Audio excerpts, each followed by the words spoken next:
কংগ্রেসের লিগ্যাল ডিপার্টমেন্টের গুরুত্বপূর্ণ বৈঠক অনুষ্ঠিত হয় শনিবার।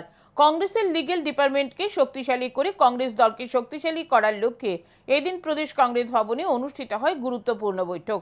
বৈঠকে পৌরোহিত্য করেন কংগ্রেসের লিগ্যাল ডিপার্টমেন্টের চেয়ারম্যান আইনজীবী হরিকৃষ্ণ ভৌমিক। উপস্থিত ছিলেন প্রদেশ কংগ্রেস সভাপতি আশিস কুমার সাহা, কংগ্রেস বিধায়ক তথা কংগ্রেসের ওয়ার্কিং কমিটির আমন্ত্রিত সদস্য সুদীপ রায় বর্মন, বিধায়ক গোপাল রায় সহ অন্যান্যরা। এক সাক্ষাৎকারে আইনজীবী হরিকৃষ্ণ ভৌমিক জানান, এই দিনের বৈঠকে সমগ্র রাজ্য থেকে প্রায় 50 জন প্রতিনিধি অংশগ্রহণ করেছে। কংগ্রেসকে শক্তিশালী করার জন্য এই দিন অনেকগুলি সিদ্ধান্ত গ্রহণ করা হয়েছে।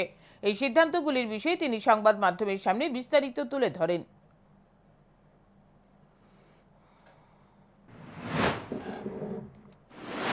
আমরা মূলত কংগ্রেসকে শক্তিশালী করবার জন্য এবং কংগ্রেসকে সহযোগী আমরা কংগ্রেসের একটা ডিপার্টমেন্ট হিসাবে এই লিগ্যাল ডিপার্টমেন্টটা সেই হিসাবে আমরা আজকে অনেকগুলি সিদ্ধান্ত নিয়েছি।